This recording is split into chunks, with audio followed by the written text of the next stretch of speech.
Hello, America. Welcome back to Travel Secrets with TV's Dave Galvin. This is the podcast where we talk travel, tourism, vacations, and all those strange realities hiding underneath those perfect Instagram sunset photos where everybody somehow looks emotionally stable and lightly windblown. So today's topic is the hidden truth about honeymoon trips, because honeymoons are supposed to be magical, romantic beaches and luxury resorts and champagne and all that. That's the fantasy, but the hidden truth is honeymoons are exhausting. They're intense, they can be expensive, stressful, and sometimes accidentally chaotic. Because here's what nobody tells people. A honeymoon isn't just a vacation, it's actually a psychological transition. Two people just survived wedding planning, all the family drama, financial pressure, emotional overload, and seating chairs designed by Satan. Seriously. And now they're expected to immediately become relaxed and tropical gods drinking coconut cocktails in perfect harmony. That's how it works in the movies. But that's a lot to ask from exhausted human beings. So today, let's talk about why honeymoon trips are emotionally different than a normal vacation, the hidden pressure couples feel, and why some honeymoons go horribly wrong. Because honestly, honeymoons reveal a lot about relationships, and travel tends to magnify everything, good and bad. So the first hidden truth about honeymoons is this. People expect perfection, and that's dangerous because honeymoons are sold as the greatest trip of your life. And the second something gets labeled as once in a lifetime, pressure skyrockets, believe me. I've had 2 honeymoons. Trust me, I know how this works. So suddenly, every meal matters, every hotel room matters, every moment matters. People stop experiencing the honeymoon and start evaluating the honeymoon. That creates stress because real travel is messy. Flights get delayed, people get tired, people get sunburned. One person wants adventure while the other person wants a nap. I want the nap. This is all normal. But honeymoon culture convinces couples the trip should feel like a nonstop romance movie. And honestly, the expectation ruins a lot of vacations. The smartest honeymooners understand the trip doesn't need perfection. It just needs connection, and that's a big difference. So here's the part nobody talks about enough. Most people begin their honeymoon physically and emotionally destroyed. Weddings are exhausting. Even beautiful weddings are exhausting. People spend months, sometimes years planning it. They worry about the money. They got to coordinate all the guests, handling all the family stress. Endless decisions. And by the wedding day, a lot of couples are basically running on adrenaline and wedding cake frosting. And then the wedding ends. And suddenly they're on a 14-hour flight to another continent, trying to feel romantic while surviving airplane dehydration and emotional collapse. That's why so many honeymoon couples spend the first 2 days just mostly sleeping. And honestly, that's probably healthy. Some couples make the mistake of overloading honeymoons with activities immediately. And that's a bad idea. You don't need scuba diving and wine tours and volcano hiking and couples massages all within 48 hours. Your nervous system is just trying to reboot. So just relax. Honeymoons reveal travel compatibility. Here's where things get really interesting psychologically. Travel exposes relationship dynamics fast because travel creates stress. And stress reveals personality. Some people become, controlling, anxious, impatient, emotionally distant, or chaotic. And travel strips away your routine. At homes, couples have schedules and comfort zones and space, but on trips, you're constantly together. And honeymoons magnify this because emotions are already heightened. That's why couples sometimes discover surprising things about each other while traveling, such as one person likes to do the planning, the other person hates schedules, one wants luxury, the other wants adventure, one wakes up early, the other becomes hostile before coffee. Travel compatibility is real, and honestly, a successful honeymoon often depends less on destination and more on flexibility. Now, let's talk about the Instagram effect because social media completely changed honeymoon culture. Now people don't just want romance, they want cinematic romance.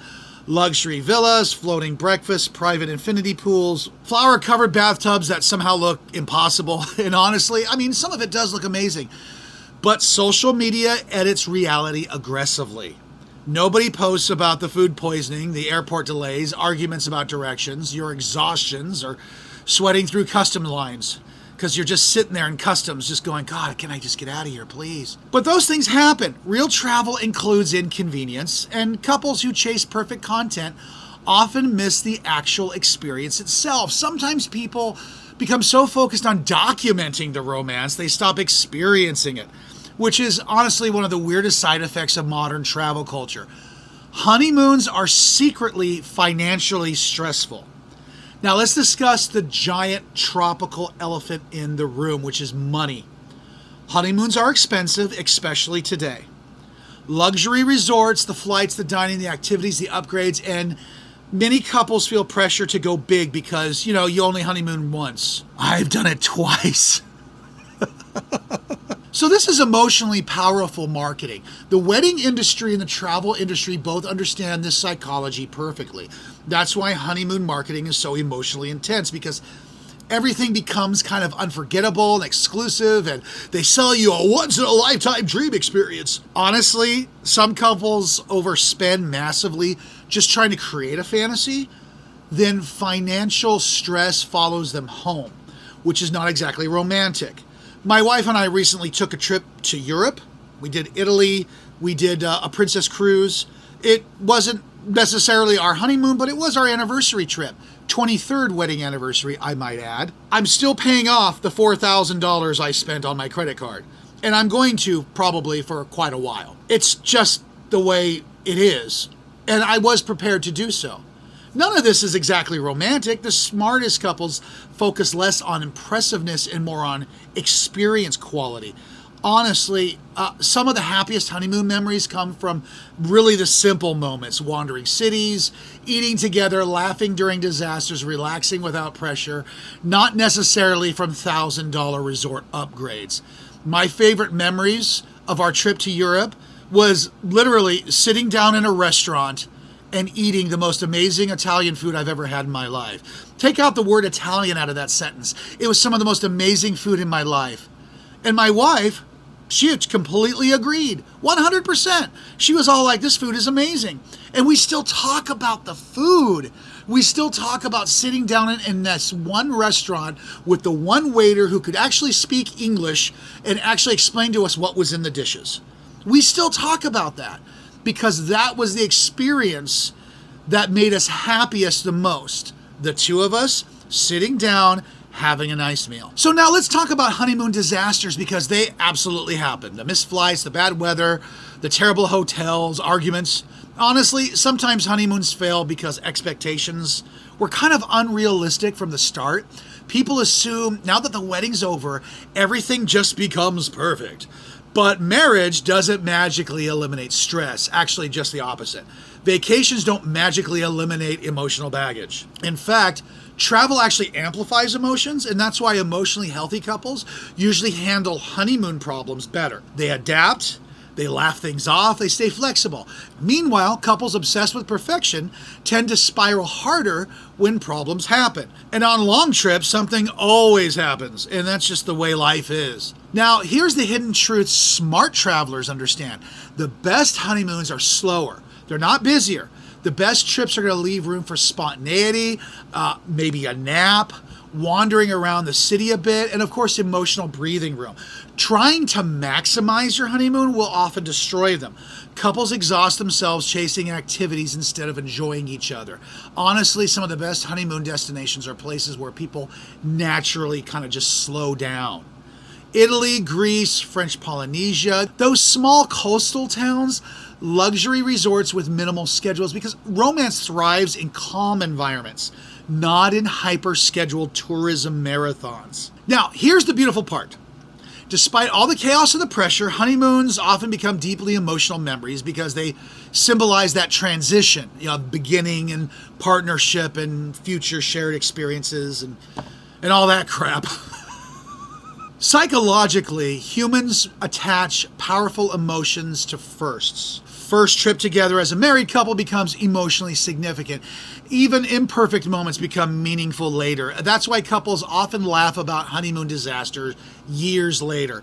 The disaster becomes part of the story. And honestly, that's what makes travel memorable. Perfect vacations are forgotten. Human vacations are not. In the end, the hidden truth about honeymoon trips is they're not about perfection, they're about connection. Slow down, recover from all the chaos. You need to share your experiences, beginning that new chapter together. The best honeymoons usually aren't the ones that look the most impressive online. They're the ones where couples actually enjoy being together. Years later, people rarely remember every hotel detail, but they're going to remember how the trip felt, how they laughed, and how they experienced the world together. And that's probably what honeymoons are supposed to be all along.